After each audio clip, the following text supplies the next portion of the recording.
I will take this time to introduce the next speaker of the conference.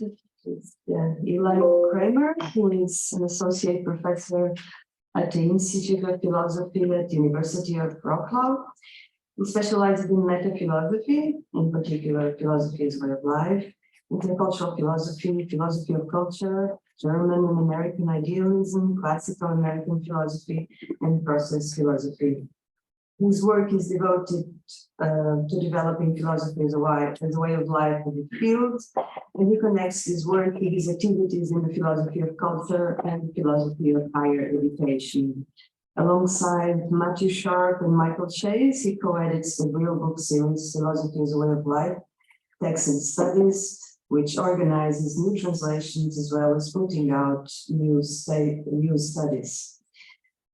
He also works closely with me on a number of projects to foster philosophy as a way of life, research and practice, inside and out of the academy. His first single-portrait monograph is on the nature and role of the associated philosophical life as distinct from philosophy as discipline. The title is Intercultural Modes of Philosophy, Volume 1, Principles to Guide Philosophical Community, published by Brill in 2021. He has also co-edited and contributed to collections such as Philosophy of Culture, as Theory, Method, and Way of Life, Contemporary Reflections and Applications, Rorty and Beyond, and finally, Contemporary Philosophical Proposals for the University toward the philosophy of higher education. His work has also appeared or will appear in several important philosophical journals, such as Eidos, a Journal for Philosophy of Culture, Contemporary Pragmatism, Jewish Studies, Philosophy and Theory in Higher Education, and so on. Today he's going to give a talk that he has actually co-authored with Laura Mueller, a colleague who is also a collaborator of this project. And the title of their talk is Speculative Philosophy as a Spiritual Exercise. Thank you, Marta. Very quickly, some introductory prelude to what I'm doing today. This comes out of a bigger project that I've given to some of you before at Matt's New Research Directions Conference, where I talked a little bit about thinking about the role of speculative philosophy from a philosophy as way of life context. And the reason for that is I was interested in the idea of speculative philosophy, works of speculative philosophy in particular, as a sort of case study for some issues on the borders, challenges, situation of philosophy as a way of life. And this because the great works of speculative philosophy tend to be at the strange boundary of the quote unquote study of the really real, or philosophy as the study of the nature of reality. This worry that those kinds of works are merely discourse, the scholastic tendency those works seem to promote, and that they kind of fall into this systematic university philosophy we resist. At the same time, lots of philosophy as a way of life people seem to appreciate these grand, dense philosophical works and their transformational role. So I was interested, well, if they do have some sort of role as a transformational exercise, what does that mean? And I'm working through that. And me and Laura Mueller have expanded upon what I did in that earlier paper, including in that paper, I give a lot more historical explanation of where I see the emergence of speculative philosophy. This one's going to be a little bit dense, and it's really me and Laura trying to work through some ideas of ours. So if you'll indulge me, there's going to be a lot of complexity here as I try to still explore some of the ideas I started there. So with that said, let me get started. And I added a subtitle, but don't worry, it was very last minute, Brain Kant and Philosophical Metanoia. Well, let's begin. So many, if not all of us, have returned time and time again to those great works of philosophy that give us a grand image of our cosmic situation. Upon each reading, we reemerge dazed, as if we are entering another world, as if we are birthed anew into this reality once more. This daze is not merely the curious confusion of leaving our castles in the air, to re-enter our own concrete reality. We leave the world of philosophical thought with new insight into the self and the realities around us. Sometimes these works even lead us to philosophical metanoia, a moment when after arduous engagement, we are shaken from our dogmatic slumbers and begin to see the world in a new light. We emerge anew, perhaps more whole, but certainly different. Surely this is the reason we ask even our bachelor students to read these heavy tomes. This is the reason we ask students whose focus and attention is literacy, and literacy is usually not up to the task to read Kant's critiques, Spinoza's ethics, Whitehead's Process and Reality, Nagarjuna's Mula Makurika, Plato's Timaeus, or Hegel's Phenomenology of Spirit. The learning experience is not in simply knowing the conclusion or the parts of the arguments. If we want students to know the Kantian 4 moments of taste, we could save everyone time and trouble and give them a handout or even ask them to chat GPT it for a summary. No, we ask them to read these texts for the same reason we keep going back to them. We have an intuition that reading these texts are transformative for us. But this intuition is generally just that. The work that training speculative thought does is difficult to categorize and organize, to say the least. We end up with variations of the parental eat it because it's good for you defense for making them digest such rubbish. We believe that this recognition of the transformative nature of the works of speculative philosophy suggests that they can be considered as one kind of spiritual exercise. Though spiritual exercises can take many forms, from physical to discursive, as Pierre Hadot put it, all intended to effect a modification and transformation in the subject who practice them, end quote. Spiritual exercises demand ascesis, self-transformation. Through knowledge, one becomes transformed. One is capable of making the existential choice. Oh yeah, yes. We got it. Okay. One is capable of making the existential choice of a whole life. This is the moral choice, the choice of who one will be. Okay, glad you. Yeah, there we go. And then slideshow.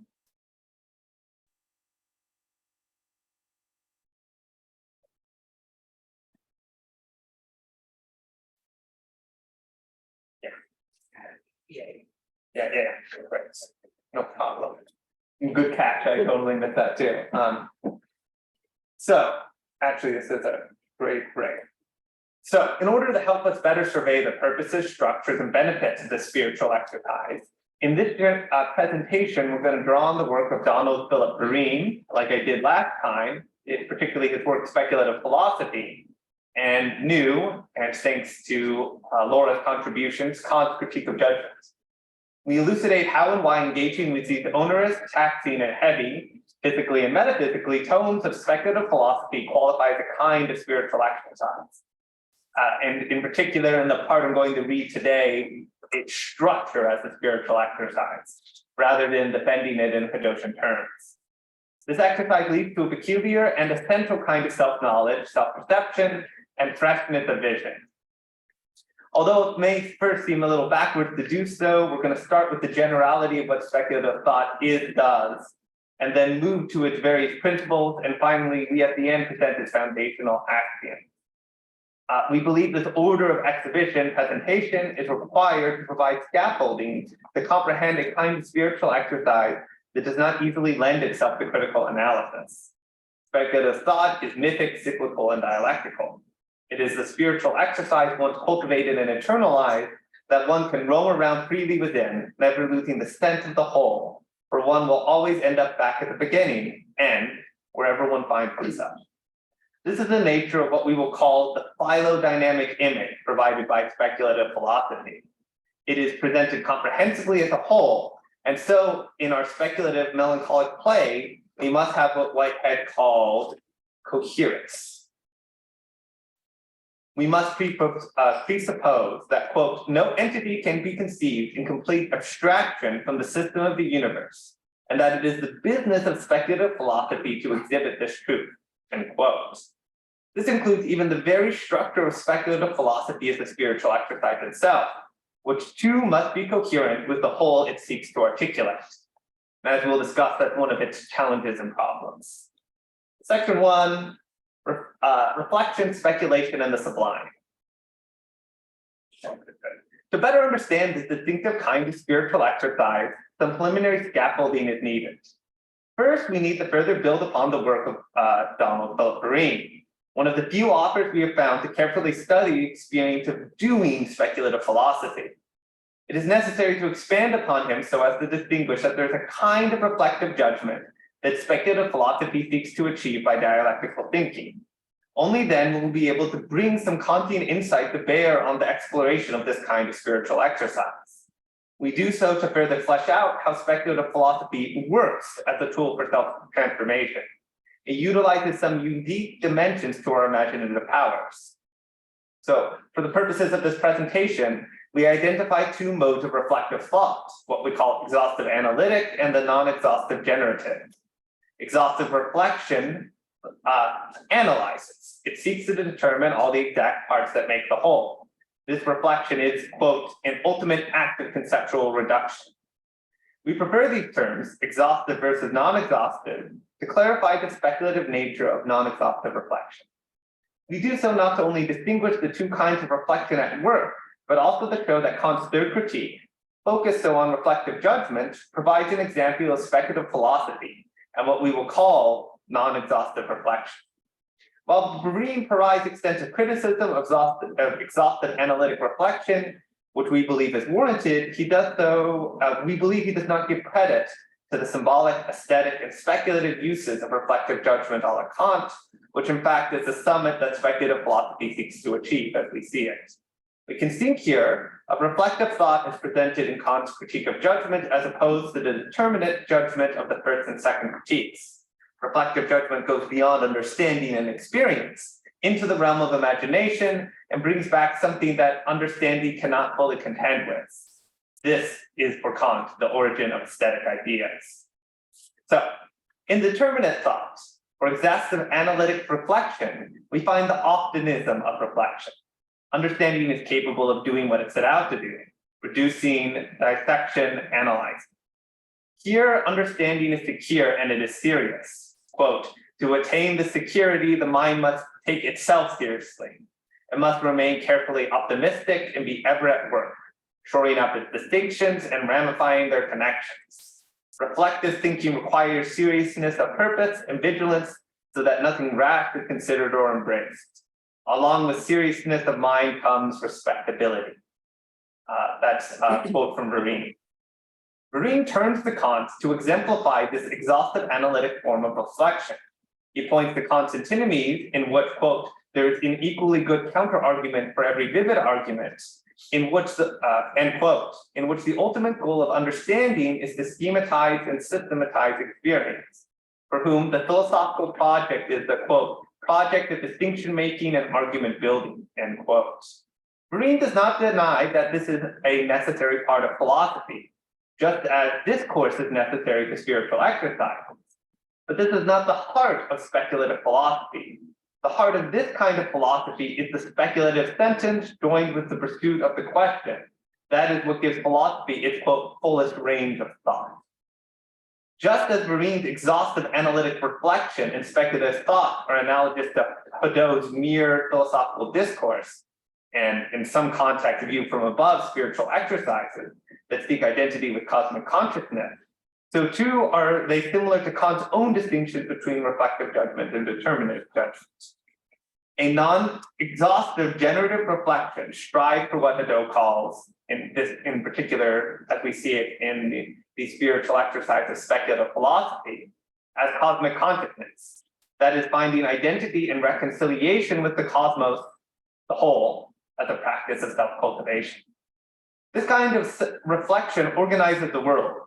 It generalizes from a particular context and formalizes the whole in a symbol for its ends.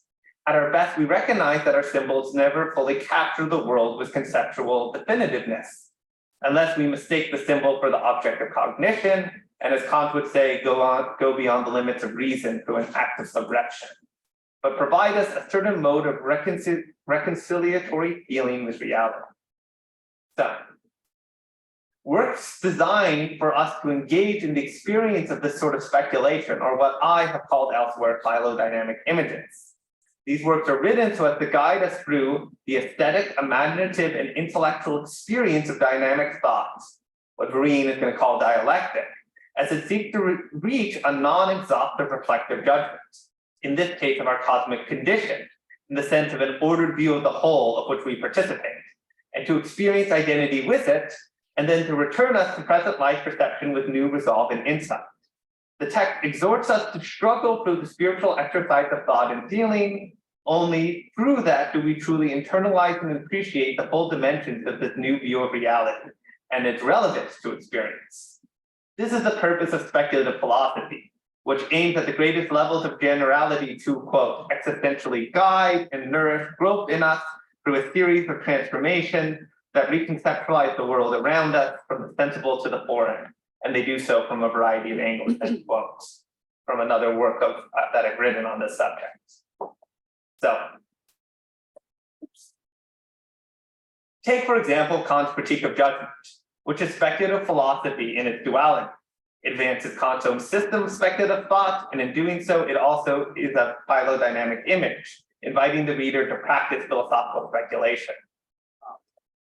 As a phylodynamic image, the third critique itself symbolizes that which we cannot fully comprehend, our own sublime rational ability. I cannot. Okay. Try to speak lower. Okay. Thank you. Bom dia.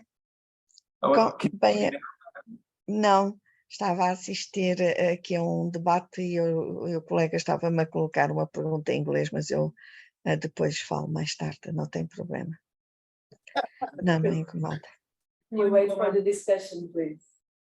Marta, make me a host, please, and I can turn off the sound from here. Sorry. No,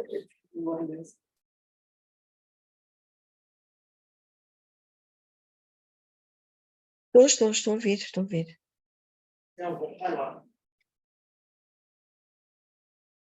Podemos marcar uma reunião, se o senhor professor estiver disponível. Eu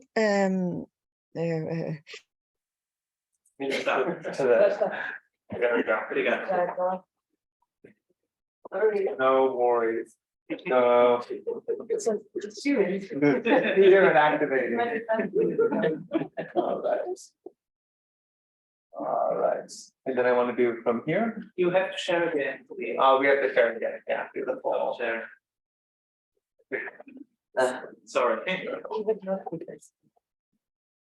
We just go back. This is. And yeah, there, and then, yeah, exactly, there we go. Yeah, look at that, see, look at it. I don't confess. All right, so back to this example. As a phylodynamic image, the third critique itself symbolizes that which we cannot fully comprehend on our own sublime rational ability, which is self-structured nature, and pushes the reader to inquire deeper as one encounters the incomprehensible. Speculative philosophy recreates the wonder, the sublime moment that breaks the skirts of thinking and throws us back to a primordial moment of fear and terror, wonder and awe. It can only do this through a symbol, an experience of the process of trying to comprehend what we cannot.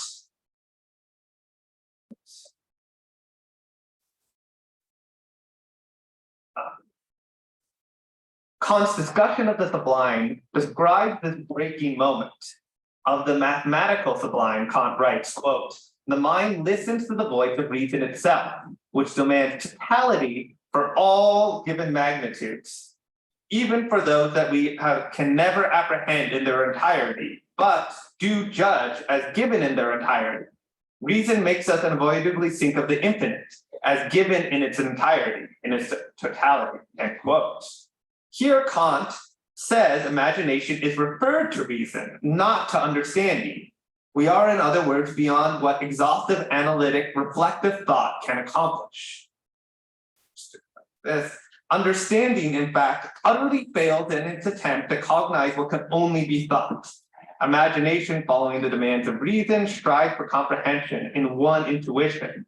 Reason thinks of the infinite, infinite space, and infinite time in all of its entirety. Imagination, try as it might, fails in its endeavor to perform a comprehension that surpasses its ability to encompass, end quote, and regresses. This regression, quote, cancels the condition of time in the imagination progression and makes simultaneity intuitable.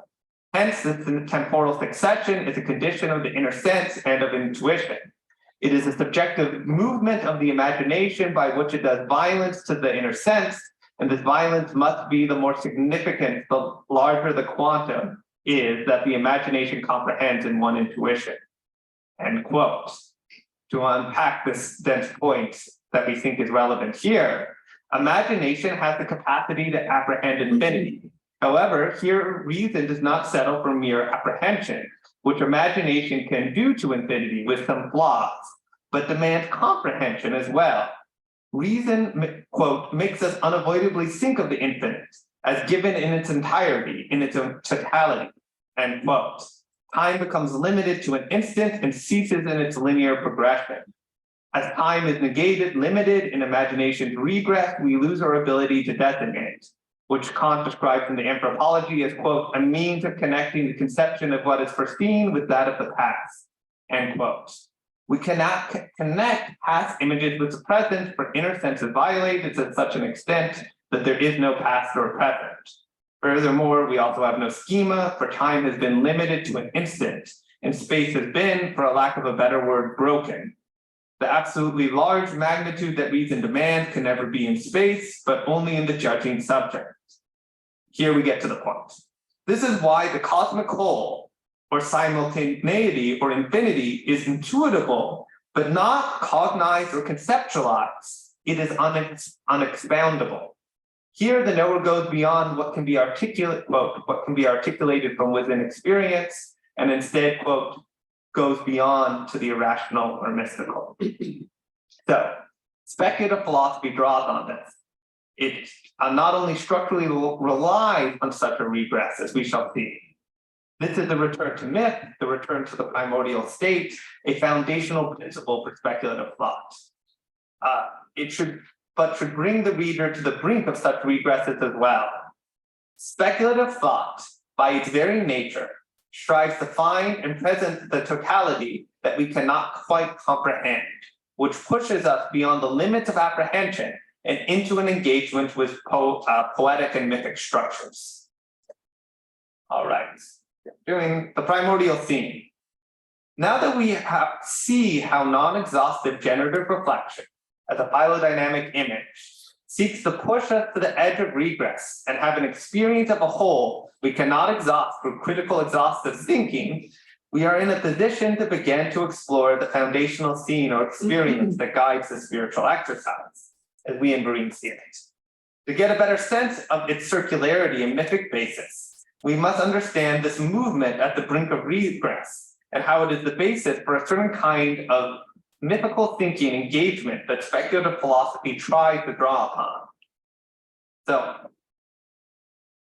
speculative thought, striving to know what we can't comprehend, pushes us back to a primordial moment, to what Kant articulates as an experience of the sublime. For Beira, drawing on the work of John Battista Vico and Ernst Cassirer, these moments were, and still are, apocal for the development of human consciousness. The primordial scene for Beira refers to the overall situation that drives this originary apocal moment. As we perform or engage with it in speculative philosophy, it is marked by the birth of what he calls imaginative universals.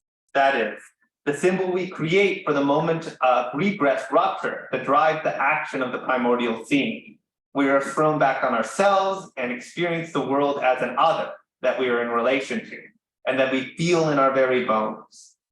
These universals are the source of deep and fundamental archetypal images, the source of myth, which is, quote, always a true story. What emerges from this mythic basis is a mode of knowing that is distinctive from scientific thinking and ratiocination. It is the, quote, ancient project of self-knowledge. Myth is a foundational principle of speculative thought.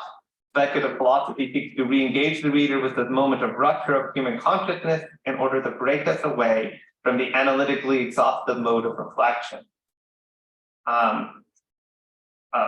So let's go a little bit farther. We'll go, let's see here. We'll get to that in a second. So Vereen uses this framework of Giambattista Vico to get at the dynamic. The rupture in the mythic primordial expressive thought occurs when humanity first experiences fear. Here we go, fear. We got you. The first humans experienced thunder and lightning, and this is very, very frightening. You can get the pun that Laura put into. You can get the reference that you do an interview down to the Queen. She was very happy with that one. The first humans experienced thunder and lightning is very, very frightening. This feeling of fear for them enacted an idea of Jove, the overwhelming, powerful god above, who is a, quote, giant of a different order, whose body is the sky itself, end quote. At this moment of terror, the first humans notice a difference between themselves and something else. In difference, there is also relationality. Quote, Jove is the appearance of is itself. It is the appearance of being as the copula, which is both the assertion of existence and the assertion of relation, simultaneously accomplished in consciousness. We are, and Jove is, in relation to ourselves. In quote, imitation of the sound of thunder, they cry out, "Pa!" They now respond to the sky as an alter body, a being beyond themselves, different in kind, end quote. Jove becomes the name.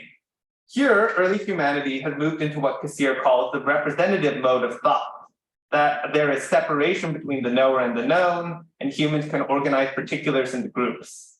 At this moment, the, quote, immediacy of the stream of sensations becomes mediated, and the knower comes into existence as separate from the known, end quote. Language appears, and the world is organized, quote, into discrete objects. Prior to Jove, each instant of thunder was unique. Quote, prior to Jove, the universe was fluid. Only through the primordial moment of fear did universal thought with its stability arise. Jove was the first universal in this account, an imaginative universal. As a universal, Jove is the organizational framework for, quote, all particularized sensations of the sky.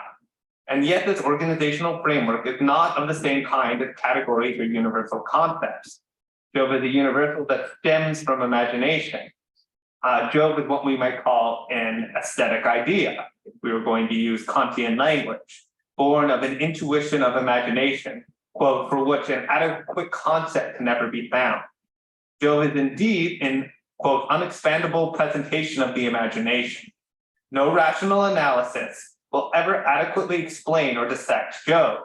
Form is given to the world, but is given to the world as thoughts, not thoughts. So, one does not need to subscribe to Vereen's particular Vicoian perspective to get at the broader point he wants to make about speculative philosophy.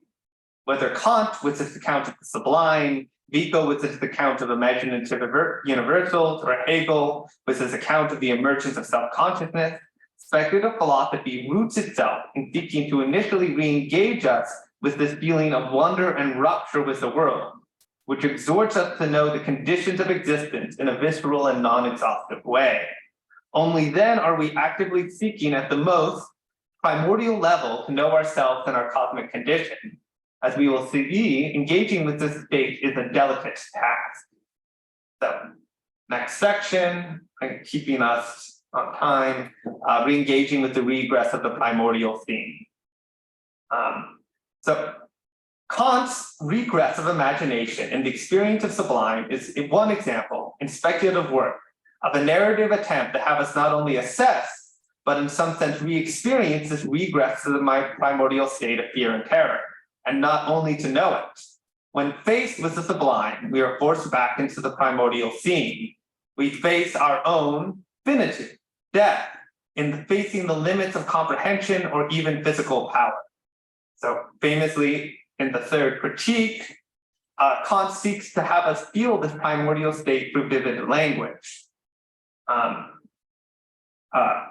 Consider bold overhanging, and as if it were threatening rocks, thunderclouds piling up, the sky moving back, accompanied by lightning and thunderclaps, volcanoes with all their destructive power, hurricanes with all the devastation they leave behind, the boundless ocean heaved up, the high waterfall of a mighty river, and so on.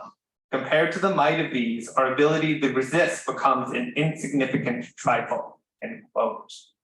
We are, in facing these forces of nature, seized with fear and terror. And yet we cannot judge the sublime in nature as if we are afraid. We must like the terror we feel in the sublime, and we cannot like a terror that we take seriously.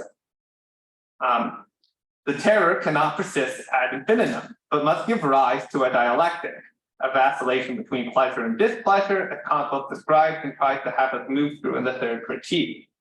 We experience displeasure at imagination's inadequacy in the face of reason's demands. Sublime hurts. And yet the displeasure vacillates with pleasure. The sublime feels good when we find that, quote, even the greatest power of sensibility is inadequate. It's itself in harmony with rational idea, insofar as striving toward this is still a law for us, end quotes. This vacillation between pleasure and displeasure arises from a conflict between imagination and reason, a dialectic, if you will. The superiority of reason is only made evident through the inferiority of sensibility. Thus, inferiority points to something beyond it, which can never be fully comprehended, but only experienced aesthetically as the sublime.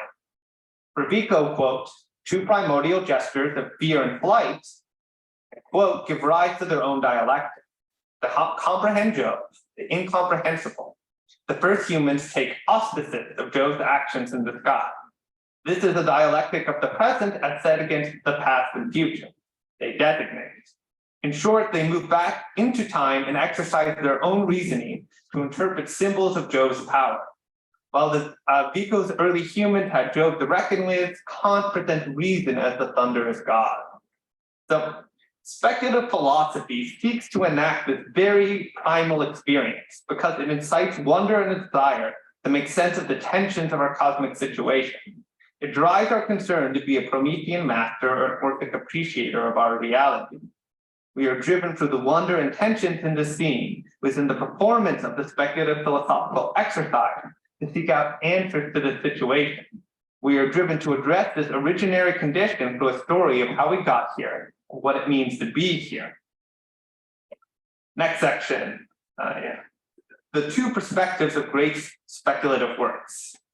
So as we have previously discussed, Kant's third critique not only exemplifies the distinction between exhaustive analytic reflection, determinative judgment in Kant's language, and non-exhaustive reflection or reflective judgment in Kant's language, and the limitations of the former in the return to mythos by the latter, but also shows that the systematic structure of speculative philosophy is a spiritual exercise, and how it engages with the moment, a primordial scene, as the mythic brink of regress that drives speculative thought as a spiritual exercise. Time, once again, proves key to this structure. Speculative philosophy, always biographical, both centers and decenters the philosophers who created their spiritual exercise of the whole for us to practice. The authors of great works of speculative philosophy provide us with two perspectives in which to engage in their spiritual exercise. A perspective from their own time and of their own time, and an internal perspective. As a child of her own time, the philosopher formulates views about, quote, this or that aspect of experience, about space, time, cause, substance, or self, have close connections with the state of thought of his or her own time, for us, end quote, for us to consider. It is only through these conditions that they express their original insights. As Kassir famously put it, as he was reflecting on Kant's life and thought, quote, each individual, by virtue of his inclinations, has a right to principles which do not destroy his individuality. Probably the origin of all philosophies would be such for here or nowhere. Every system succeeds in coming to terms with the world in that moment when its true champion appears, end quote. The structure of systematic thought is one in which each one part of an argument unfolds to the next. It is sequential, apprehended, and in its sequence of arguments, attempts to account for one's experience of oneself in the world. It's, quotes, it seems to us if the sequence can be sustained, we will arrive at a more or less adequate account of experience. That's Vereen, end quote. Kant's first critique is structured in this way. From the transcendental aesthetic, to the logic, to the analytic, to the dialectic, to the doctrine, we see the ingredients for the possibility of experience. The system is internally coherent in relation to itself. This is ultimately philosophy as it exists in time. But speculative philosophies, like myths, are, quote, denials of time, both in subject matter and as engaged. At some point, the system becomes inadequate because we cannot critically analyze and hold together in thought such complexity. To account for the whole, we must deny the very temporal sequence and find an imaginative structure to intuit the whole. We need images which say, or rather intuit 1,000 words to accomplish their self-transformative purpose. These works need a series of images to be recollected and intuited as a whole, just what exhaustive reflection cannot do. Speculative philosophy grounds us in the primordial metaphors of human experience and moves us through a narrative that recalls through images guided by a reasoned narrative, i.e. it finds equanimity between the principles of mythos and logos, the cosmic whole. Green finds Hegel's phenomenology of spirit perhaps the most illustrated example of this technique. Quote, the phenomenology is a mythology of reason. Hegel's gallery of images is a philosophical imaginary that accompanies all the stages of philosophical rationality as it emerges to the level of speculative science and absolute knowing. As said above, there is a dialectic within Hegel's text between Bildhaftsdenken, that's the image-making sort of thinking, and Begriffslichsdenken, that's the idea, notion, mode of thinking. There is never a unity of these two modes of presentation, nor is Bild ever replaced by Begriff. That's Vereen's contention, despite Hegel's protestations otherwise. Hegel, like all great philosophers, goes to school with the poets, and the reader is continually directed to the concept by the image. For Hegel, poetry becomes part of philosophy, end quote. The slave master dialectic is one such image in his story. Those of us familiar with it can almost instantly recall in intuition the complexity of that stage of the dialectic, without remembering every argument that makes up the story. From this mythic and timeless perspective, it is a recollective practice. Works of speculative philosophy are narratives of ultimacy rooted in the commonplaces, metaphors foundational to human experience, which speculation seeks to remember, that is, bring to our attention from our common experience in history. So that we enter into these fundamental narratives, works of speculative philosophy act as what Vereen called theaters of memory. The discourse of the performance is meant to reinforce an experience of a series of seeing images we are guided through that illuminates our whole cosmic situation. For example, the emergence and meaning of our own self-conscious processes in history, as in Hegel. It gives us truths of memory, that is, of the deeper structures behind our fundamental metaphors for our existence. But even with this technique, speculative philosophy cannot account for the principles by which it seeks to account for the whole of our cosmic condition. Something transcendent appears in order to account for the fundamental elements of the internal system. The speculative philosophical work, as a spiritual exercise, must go outside of its own series of themes to account for its first principle. Quote, the principle by which a series is ordered can never be a member of the series it orders, end quote. It is outside of time. Take, for example, the regress of imagination in an experience of the sublime. When imagination is in free play with a demanding reason, the system breaks down. It is inadequate. Understanding has shit the bed. Imagination strives, but it even cannot keep up with reason's edicts. What we fall back upon in the sublime experience is not the object that prompts us to the rather pleasant terror, but rather reason itself. As for the sake of time, I'm going to skip to this quote that gets at we go through some Kant examples to get at this, but let me read this quote from Vereen that gets at what he wants to say. Laura, in the part I'm skipping, talks about how this turn moment works in Kant in the second part of the third critique when he's talking about the teleology.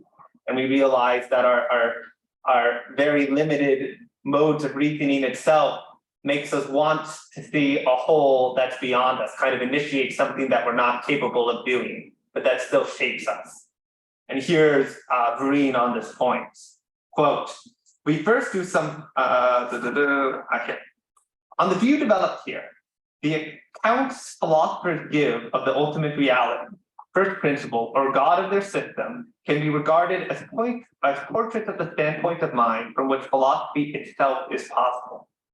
What it is like to be the God of the philosophical system, what it is like to engage in the acts producing philosophical knowledge are the same.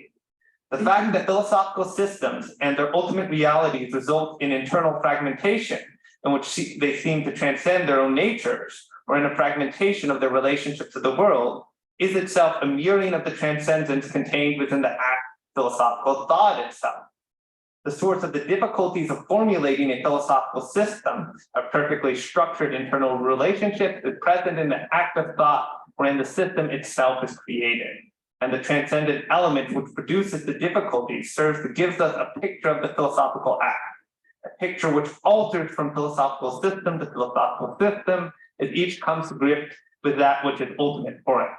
The description of the ultimate reality is itself an image of philosophical existence. It is a self-portrait of the philosopher who makes the system, end quote. So very quickly, I'm just going to point to a kind of summary of how we see what Vereen is talking about, but the structure of the speculative spiritual exercise. I'm not going to go through all of this. I'll skip the first part, which you're welcome to ask me about. But let me just very briefly read this little part, and then we're done. The oscillation between tragedy and comedy, the revelation of the self through the limitations of the self, necessitates that speculative philosophy be dialectical. This dialectic emerges from the two principles of speculative thought, logos and mythos. Each member of Vereen's tetrad is a hero of either logos or mythos. Hegel and Cassirer, logos, and Vico and Joyce, mythos. Vereen is interested in the works that move us dialectically through the very experience of this tragicomic situation to a new light.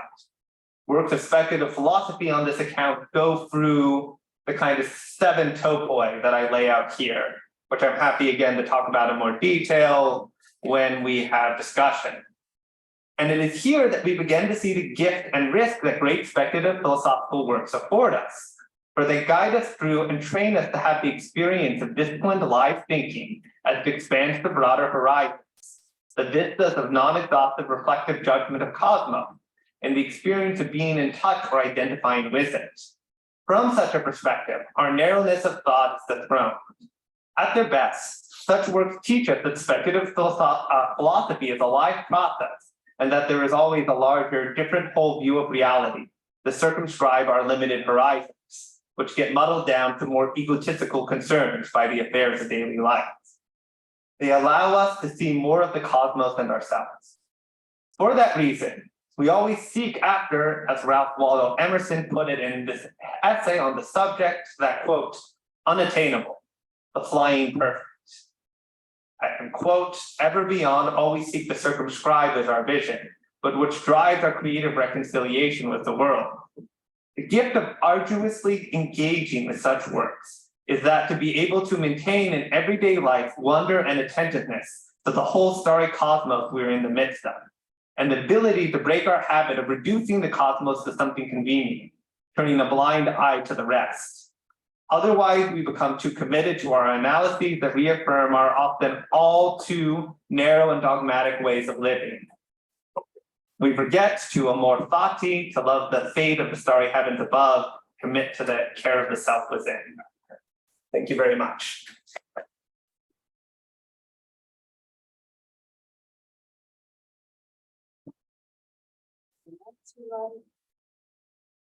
Corridor, and see that I'm sure there will be questions, even though we don't have much time. 5 minutes. 10. Let's make it 10. Letter.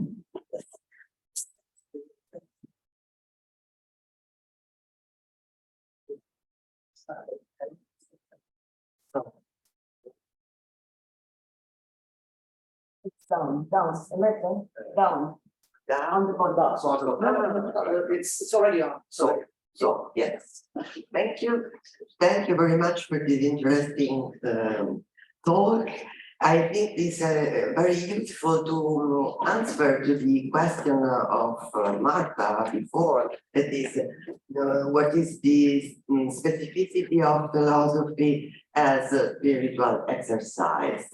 And I think it is very important the role of imagination, it is in contrast or in relation with rationality, the conceptualization of rationality in philosophical discourse. This is very important. But the question is, in relation to the critique of the judgment of Kant, is the role of the primordial scene, that is the role of the sublime, in this sense, what is really important to elaborate the philosophy as a spiritual exercise in the sense of an exercise of imagination, or is the role of the aesthetic experience in literal sense, that is as elaboration of the living material, and not so much the part of the sublime, the part of on the primordial sense, because the question is this, from my point of view, because I think there is a risk if we underline the part of the sublime in the Kantian work.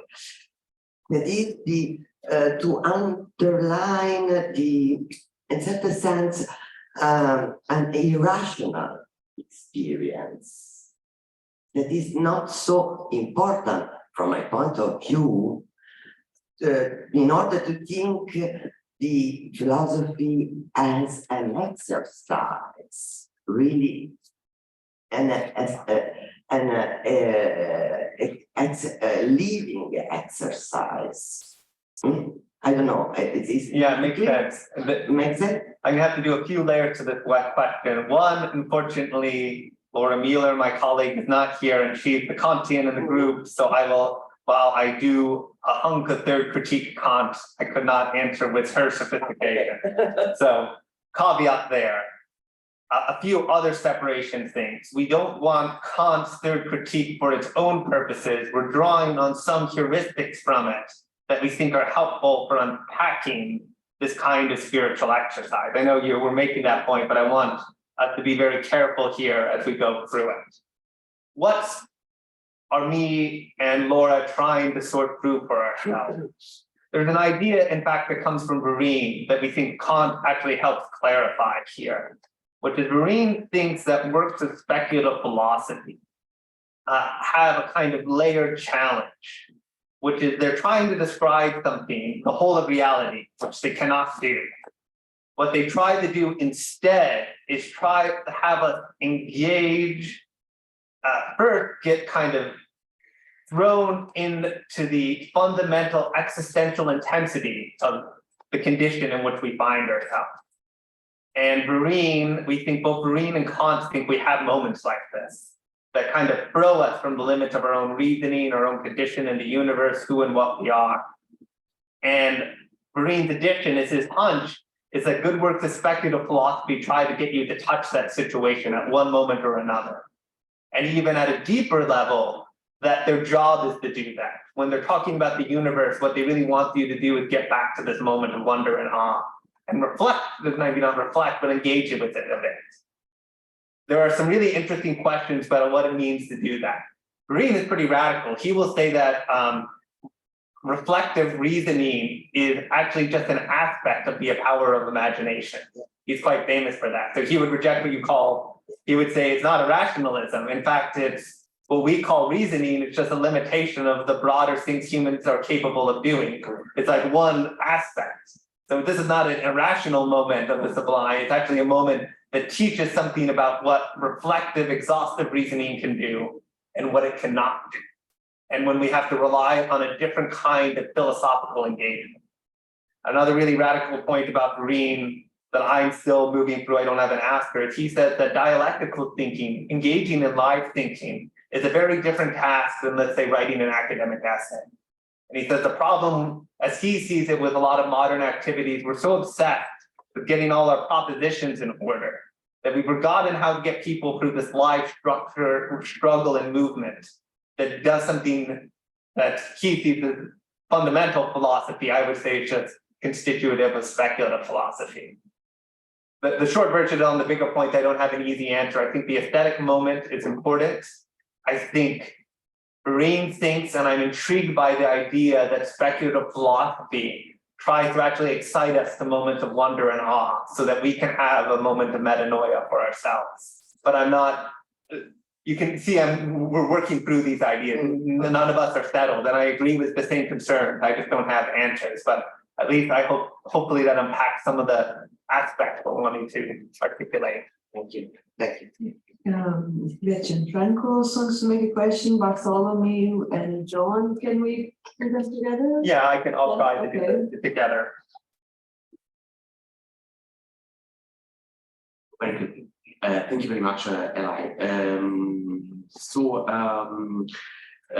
Thank you also for your for mentioning well the role of Jean-Baptiste Vico in this precisely in this context, because I think I don't know if you agree, but I think that of course we have two enlightenments, an anthropological enlightenment that of Jean-Baptiste Vico, but of Hélder Telo, for instance, that underline the role of the mage through philosophy, and also the relation that philosophy and poetry have historic, and another enlightenment that is well known in international context of Kant.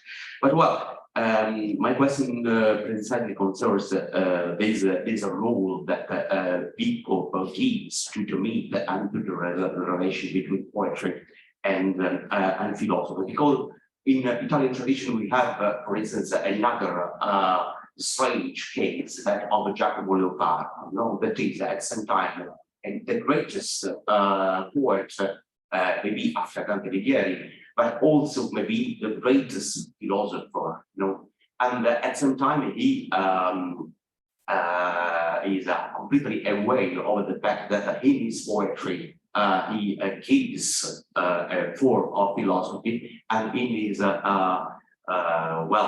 discourses, philosophical discourse, logical discourse, he gives something of the poetry. So the two forms of philosophy are not completely separable.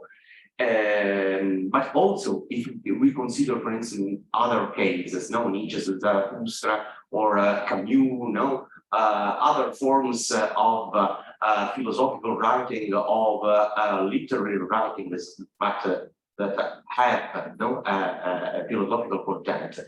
My question is precisely this: your approach to philosophy doesn't run the risk, but also the opportunity to put in questions also the same disciplinary fields of philosophy as we know and as is academically studied and learned.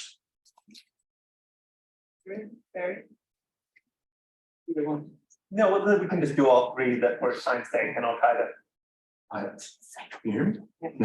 It's actually connected to Gianfranco, so it's very it's useful. It's also to do with the poetic and the philosophical, because also thinking about Vico, because of course Vico at the beginning, the preface to the new science is so important, because that's when he spends that time just analyzing that the front piece of the actual book, and specifically says at the end, this book is about the dark arts in a way, the obscurity and going into the darkness, which of course do with kind of the intuitive element and that which is dark. Of course you can see the influence on someone like James Joyce spinning his way in Hegel, key.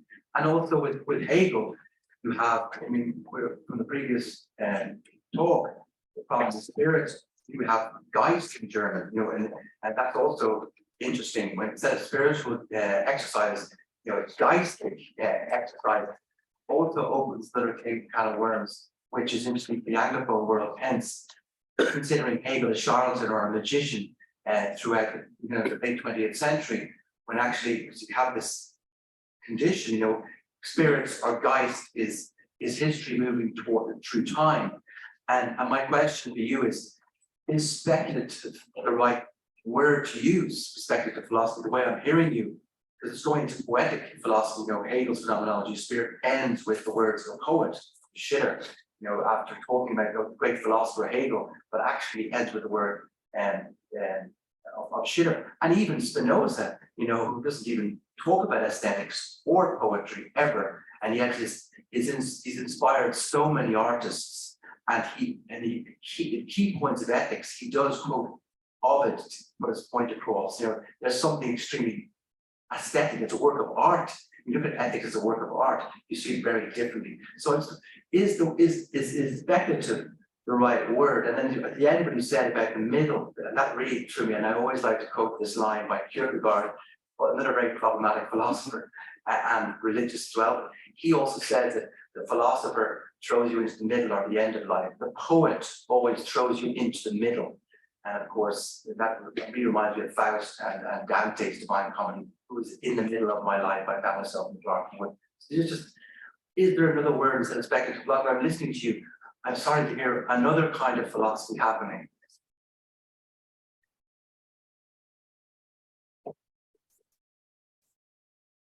Yeah, thank you. So let's say someone's reading one of these works of philosophy, right? Doesn't matter which one. Two readers, two students. One of them is profoundly impacted by their reading of this work and has a transformative experience, and the other one doesn't, and they're left cold, right? So in that scenario, it looks as if what's going on in the reader is really significant as to whether this experience functions as a spiritual exercise, right? So that looks like it places the weight on the reader. So are we happy to say that? Or would you want to say that these works of philosophy are sort of, you know, fundamentally supposed to be transformative, and the reader who isn't transformed has in some sense failed to read properly? So is the kind of real impetus in the work, or is it in the reader? That's my question. Great. I'll try to be efficient for the sake of time, but really interesting, important questions. First, and this will connect the kind of poetry philosophy question and some Vico stuff. First, Vico is a big influence, of course, on Vereen. It's his main figure. If you read many of every English translation of Vico into English, you can see Vereen floating around in the background there. I tend to actually use as an example of what he wants to say between image and discourse, image and reason. I use the frontispiece of the New Science, because Vico famously says, I have a series of short axioms, and if you read all of them with the frontispiece, you have all of the New Science. And then I actually have students practice this sort of engagement, seeing if you can kind of feel out, after following his sequence, the whole that he's trying to give you, with some success. To know, to getting students to kind of feel a sense of what he's after. They do get a little sense of this. I have another paper more about what that means in our image-saturated world now. Interestingly, Vico says, of course, of imaginative to universals, that they give, what is it, sapienza poetica. They give, you know, poetic wisdom, which is the thing that philosophy gives if it engages with this. It's a hard question, but I'll try to answer it for why they choose the word speculative. Why does someone like Vereen like it, and why are we interested in it? First, it's a word that people like Kant and Hegel use for what they're talking about. But interestingly, Vereen also has this nice description of where it comes from, speculare. Like it's like almost like a spectacle, a mirror, something you're looking back, trying to reach for that thing you can't quite get, that moving beyond. The Latin root has the sense of, like it's, you know, to pull away, to mirror, to get at that thing you can't quite get at. And that's what I think is interesting about, you don't have to call it philosophy, but speculation as an activity. Beira says, I'll just leave on this kind of literature question, that he thinks speculative philosophy works are a kind of literature. He just says that. I'm trying to think of it as a kind of spiritual exercise. And what I like about that, instead of just putting it on the physical work, it's the way in which you engage with it. This leads to John's question, which I'm going to answer in 2 ways. First, this is part of the whole idea of this transformational spiritual exercise approach, is I think it is a kind of engagement in this activity. I'm not even sure it has to do necessarily with a work of speculative philosophy. Though they're rhetorically structured in very clever ways, I think that if you really work at them, that you can have transformative experiences. So I don't think it lives in the work, but I think the rhetoric, the poetry of good works of speculative philosophy can have good potential to have you engage with this. Secondly, with that, there's Beira's response, which is very few people in the world are capable nor interested in speculative philosophy, and we shouldn't worry about it. That's what Beira essentially says. It's just not the kind of thing you can expect from most people, and that's okay. It takes a lot of work. I often think of this Buddhist technique called the threefold wisdom, which is that you have to memorize, internalize, and then insight happens. And my experience of speculative works is they just take a lot of work for you to get that. Beira, last thing I'll say, is a really interesting point about the pedagogy of this. He says, okay, you can't give them all of Hegel, but one thing we could teach our students to do better is to think better metaphorically, and to deepen the kind of deep metaphorical structures we live by, to unpack them a little bit. And then to pay attention when we're reading philosophical works to the way authors structure our works to do that. Why does he think that's important? Because it engages with a different kind of excitement about our condition and the ways we narrate and try to make sense of it. That if our students were a little more aesthetically sensitive to, that might help them be more thoughtful, engaged people. He doesn't, and I tend to be sympathetic to that opinion. I don't expect them to get all of Hegel. But in fact, what if instead of trying to have them, as Laura said at the beginning, memorize the 4 moments of taste, we had them try to experience and think about and move through this problem of what our reasoning can and can't do? What if we got them to feel that a little bit more, instead of just trying to remember every little piece of all the Kantian categories that I'm sure we all have forgotten from our own graduate courses? I would much rather have them have that part of what Kant thinks the critiques ought to be doing for the starry heavens above and the moral lobby within, than have them memorize every aspect of it. And that's another aspect that I think Beira has right by investigating this as a kind of activity that could be really useful for us in our classroom. And I'll end with that. We are really running out of time, but I just wanted to make you a final provocation that is somehow a follow-up from John's question. I think this question, at least for me, it's really important question for what we are doing here, for this meta-philosophical discussion of what is philosophy as a way of life, to determine if this is something that belongs to the text, if the author writes philosophy as a way of life, or if we, readers, interpreters, scholars, read philosophy as a way of life. And in this case, what you are doing, I think it's very interesting, because in a way, speculative philosophy could be one meta-philosophical alternative to philosophy as a way of life, right? At least if you think of Haddo's opposition between a philosophy that is a practice, a spiritual exercise that is transformative, and another philosophy that is taught just a theoretical discourse, theoretical and abstract discourse, that would be equivalent more or less to speculative philosophy. Now you are trying to interpret speculative philosophy as a spiritual exercise. And the risk here is, again, that there is nothing that is not philosophy as a way of life, right? That we live, what would be the opponent to philosophy as a way of life, an alternative definition to philosophy as a way of life? And if philosophy as a way of life is to mean something, it needs to be opposed to something else to which it contrasts. So if now very hard theoretical philosophy can also be seen as a spiritual exercise, as transformative and so on, What is philosophy the way of life? So a few developing questions here. First, I should note that in what I couldn't do today, Beira is very clear and points to the texts where authors say the texts are supposed to be transformative, not giving a series of propositions. So he's not saying all texts are speculative, and he actually relies on pretty good authorial material about what the authors say they're trying to do with the work. So I reject this as just calling anything disengagement. In fact, there's good historical and other people have done this, but there's a certain attempt to do these sort of narratives of the whole and things that might be included and might not. Second, he was actually quite particular about which text he would call speculative. Not all systematic works are. He doesn't think Spinoza ethics is. He's actually quite doubtful that many modernist texts are. He certainly thinks many modern attempts at metaphysics are just kind of trite, reflective, trying to dogmatically analyze everything and get at the really real. So in Beira's sense, there's actually a quite limited group of texts, maybe starting with Plato's Timaeus, running through some other pieces that qualify as this category. Me and Laura are more forgiving of Kant and Spinoza here, but I would buy this distinction. And one of his arguments, and we're trying to lay out here, is there's actually very particular, what you might want to call rhetorical strategies that works of speculative philosophy do, that's very different from other kinds of systematic texts, essays, treaties, other sorts of organizations of philosophical thinking. This is just not everything that philosophy does. People have thought philosophy does. Last, I did choose this because I think it's a border case. There is a reason I chose it. It's a hard one, because then the response is like, well, what about Thomas, Aquinas's work?